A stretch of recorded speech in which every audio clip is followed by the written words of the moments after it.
Insurance ఈ పేరు వినగానే చాలా మంది అసలు మనకు సంబంధం లేని టాపిక్గా చూస్తారు. మరికొంతమంది అయితే అనారోగ్యానికి మరణానికి సంబంధించిన విషయంగా భావిస్తారు.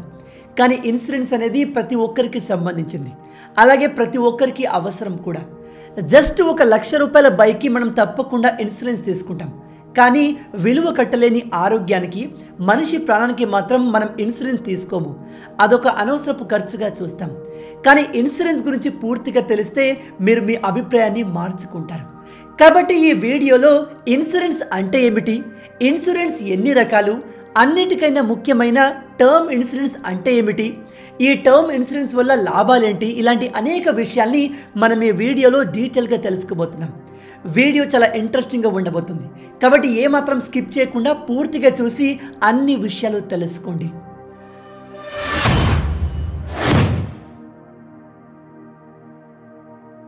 ముందుగా ఇన్సూరెన్స్ గురించి సింపుల్గా చెప్పాలంటే ఫ్యూచర్లో అనుకోకుండా రాబోయే భారీ నష్టాలను, విపత్తులను భర్తీ చేయడానికి బీమా సంస్థ ధన సహాయాన్ని అందించేలా పాలసీ తీసుకునే వ్యక్తికి మరియు ఇన్సూరెన్స్ కంపెనీకి మధ్య ఉండే కాంట్రాక్ట్ని ఇన్సూరెన్స్ అంటారు. దీన్నే మన తెలుగులో బీమా అంటారు. అలా భారీగా రాబోయే నష్టాన్ని భర్తీ చేయడానికి మనం కొంత అమౌంట్ని ప్రీమియం రూపంలో చెల్లించాల్సి ఉంటుంది. ఏ సమయంలో ఎలాంటి ఆపద వస్తుందో ఎవరికీ తెలియదు.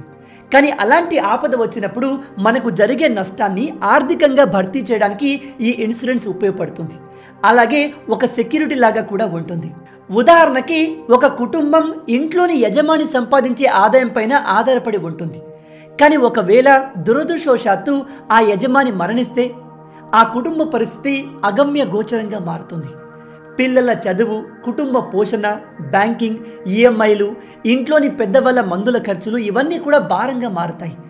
అదే ఒకవేళ ఆ ఇంటి యజమానికి ఇన్సూరెన్స్ ఉంటే ఈ ప్రమాదాన్ని ఆపలేకపోయినప్పటికీ ఆ కుటుంబానికి ఆర్థికంగా చాలా హెల్ప్ అవుతుంది. మరొక ఉదాహరణ తీసుకుంటే సాధారణ మధ్యతరగతి కుటుంబంలో ఉండే వ్యక్తులకు అనుకోకుండా ఏదైనా ఆపరేషన్, సర్జరీ వంటి మెడికల్ ఖర్చులు వస్తే లక్షల్లో ఖర్చు అవుతుంది.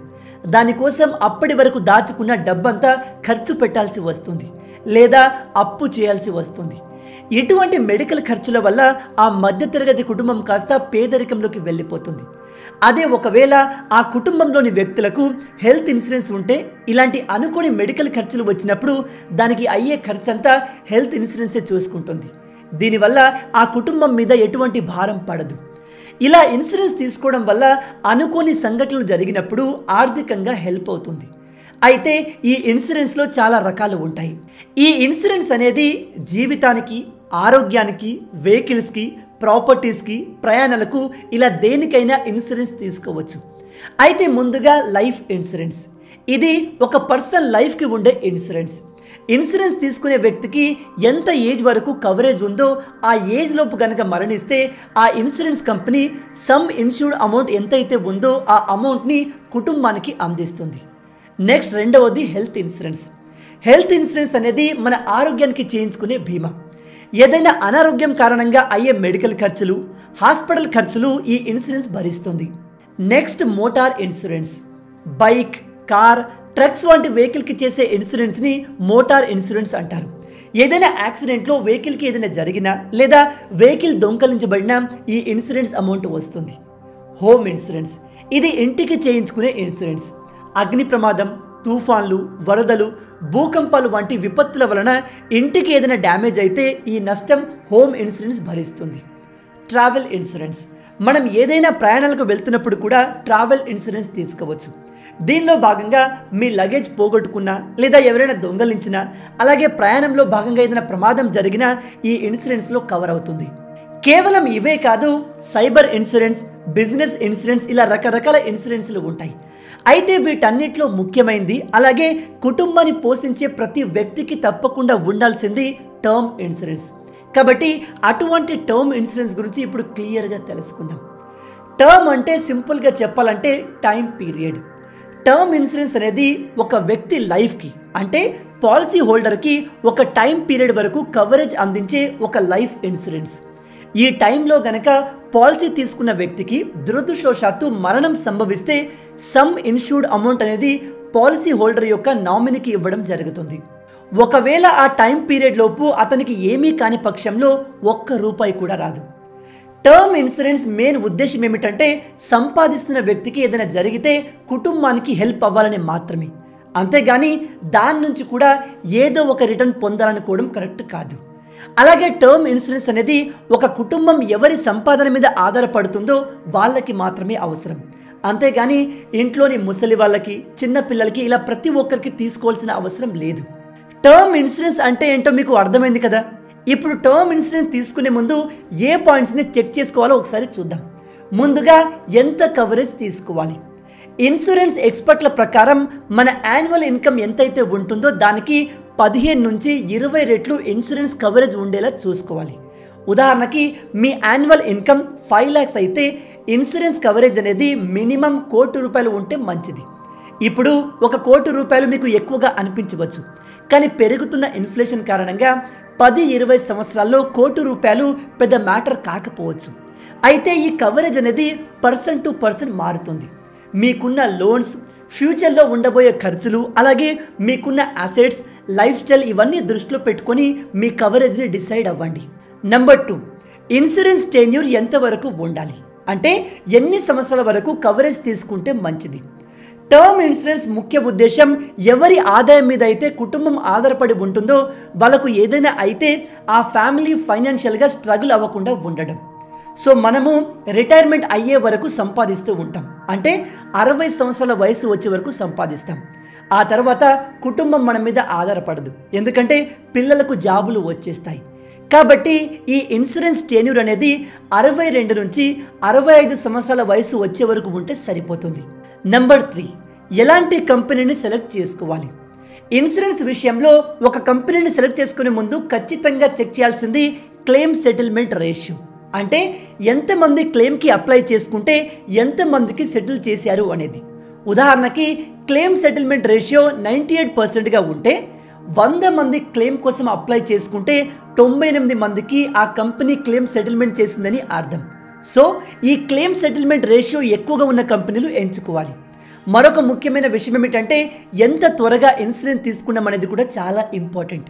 మనం ఎంత త్వరగా టర్మ్ ఇన్సూరెన్స్ తీసుకుంటే మనం కట్టాల్సిన ప్రీమియం అంత తక్కువగా ఉంటుంది. అలాగే ఈ ఇన్సూరెన్స్ తీసుకోవడం వల్ల మనకు సెక్యూరిటీతో పాటు ట్యాక్స్ బెనిఫిట్ కూడా ఉంటుంది. సెక్షన్ 80C కింద ట్యాక్స్ డిడక్షన్ బెనిఫిట్స్ కూడా పొందవచ్చు. ఇక్కడ ఇంకో ముఖ్యమైన విషయం ఏమిటంటే మనం ఈ ఇన్సూరెన్స్ని బయట ఏజెంట్ దగ్గర తీసుకుంటే వాళ్ళు కమిషన్ రూపంలో మన దగ్గర ఎక్కువ డబ్బులు తీసుకుంటారు. అదే ఆన్లైన్లో తీసుకుంటే బయట కంటే తక్కువకే వస్తుంది. అయితే ఈ టర్మ్ ఇన్సూరెన్స్ని ఆన్లైన్లో తీసుకోవడానికి బెస్ట్ ప్లాట్ఫామ్ పాలసీ బజార్. ఈ పాలసీ బజార్లో మనం టర్మ్ ఇన్సూరెన్స్ని తీసుకోవడానికి 20 కంటే ఎక్కువ కంపెనీలు ఉన్నాయి. మనం ఆన్లైన్లో తీసుకుంటే అప్ టు 10% డిస్కౌంట్ కూడా ఉంటుంది. ఈ పాలసీ బజార్లో మనం ₹1,00,00,000 టర్మ్ ఇన్సూరెన్స్ని నెలకు ₹473 ప్రీమియంతోనే తీసుకోవచ్చు.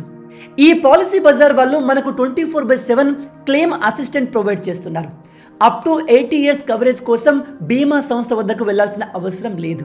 అలాగే 59 క్రిటికల్ ఇల్నెస్లను వీళ్ళు రైడర్ల సాయంతో కవర్ చేస్తున్నారు. కాబట్టి మీరు ఇన్సూరెన్స్ తీసుకోవాలనుకుంటే లింక్ కింద డిస్క్రిప్షన్లో ఇచ్చాను. దానిపైన క్లిక్ చేయగానే ఇదిగో పేజ్ ఈ విధంగా ఓపెన్ అవుతుంది. ముందుగా ఆ పేజ్లో మీకు కొన్ని క్వశ్చన్స్ అడుగుతారు. వాటన్నిటికీ హానెస్ట్గా ఆన్సర్ ఇవ్వండి. ఒకవేళ మీరు తప్పుగా ఆన్సర్ ఇస్తే భవిష్యత్తులో మీరు పాలసీ క్లెయిమ్ చేసేటప్పుడు ఇబ్బంది అవుతుంది. ఆన్సర్ చేసి మీరు పేజ్ లోపలికి ఎంటర్ అయితే 20 కన్నా ఎక్కువ టర్మ్ ఇన్సూరెన్స్లు ప్రొవైడ్ చేసే కంపెనీల లిస్ట్ ఉంటుంది. అందులో మీకు ఏ పాలసీ సూట్ అవుతుందో దాన్ని సెలెక్ట్ చేసుకుని వెంటనే తీసుకోండి.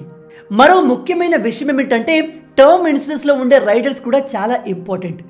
రైడర్స్ అనేది ఆప్షనల్, కానీ ఇవి కొన్ని రకాల రిస్క్లను కవర్ చేస్తాయి. వీటి కోసం మనం కొంత అమౌంట్ని ఎక్స్ట్రా పే చేయాలి.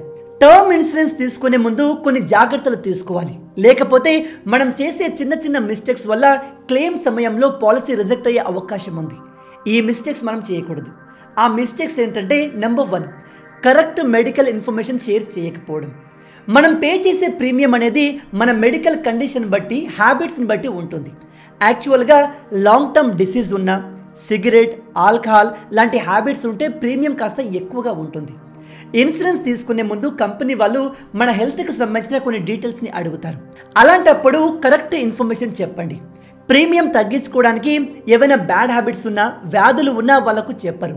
కానీ క్లెయిమ్ సమయంలో కంపెనీ వాళ్ళు హెల్త్ కండిషన్ని చెక్ చేసినప్పుడు అది రాంగ్ అని ప్రూవ్ అయితే ఏకంగా క్లెయిమ్ రిజెక్ట్ అయ్యే అవకాశం ఉంటుంది.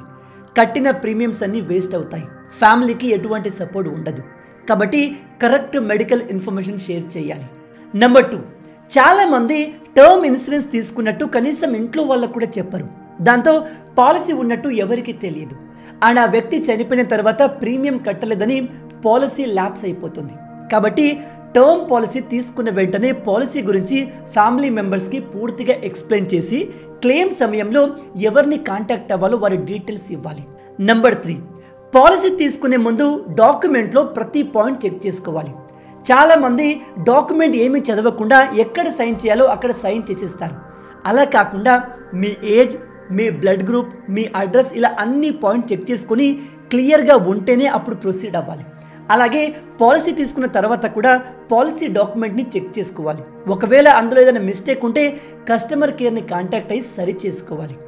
చివరగా ఈ టర్మ్ ఇన్సూరెన్స్ అనేది మనం డబ్బులు సంపాదించేందుకు కట్టే ఇన్సూరెన్స్ కాదు. దురదృష్టవశాత్తు మనకేదైనా అయితే మన ఫ్యామిలీకి ఫైనాన్షియల్ సెక్యూరిటీ కోసం కట్టేది. కాబట్టి దీన్ని ఒక ఇన్వెస్ట్మెంట్ ప్లాన్ లాగా చూడకండి. మన ఫ్యామిలీపై బాధ్యతతో మన తర్వాత కూడా వాళ్ళు ఆనందంగా ఉండేందుకు మనం తప్పక చేయాల్సిన పని ఇది. మళ్ళీ చెప్తున్నాను, టర్మ్ ఇన్సూరెన్స్ని తీసుకోవడానికి ఒక బెస్ట్ ప్లాట్ఫామ్ పాలసీ బజార్. దీని లింక్ నేను కింద డిస్క్రిప్షన్లో ఇచ్చాను. వెంటనే దానిపైన క్లిక్ చేసి వాళ్ళు అడిగే ప్రతి ప్రశ్నకి కరెక్ట్గా సమాధానం ఇచ్చి మీ కండిషన్కి సూట్ అయ్యే పాలసీని వెంటనే తీసుకోండి. ఎందుకంటే మనం ఇంతలా రాత్రింబవళ్ళు కష్టపడి సంపాదించేదే మన ఫ్యామిలీ కోసం. అలాంటప్పుడు మనం లేకున్నా కూడా వాళ్ళు హ్యాపీగా ఉండే ఒక ఆప్షన్ ఉన్నప్పుడు దాన్ని ఎందుకు వదులుకోవడం? ఇప్పుడు మీలో కొంతమంది అడుగుతారు, బ్రదర్ నువ్వు ఇంత చెప్తున్నావు కదా, ముందు నువ్వు తీసుకున్నావా అని. నేను నా హెల్త్ ఇన్సూరెన్స్ని అలాగే టర్మ్ ఇన్సూరెన్స్ని ఈ రెండింటిని పాలసీ బజార్లోనే తీసుకున్నాను. అండ్ నేను ఇప్పటికే 2 సార్లు నా హెల్త్ ఇన్సూరెన్స్ని క్లెయిమ్ చేసుకున్నాను. మొత్తంగా ఇవి ఈ వీడియోకి సంబంధించిన పూర్తి విషయాలు. రాబోయే వీడియోలో ఇంకో ఇంట్రెస్టింగ్ టాపిక్తో మళ్ళీ కలుద్దాం. అంటిల్ దెన్, జై హింద్.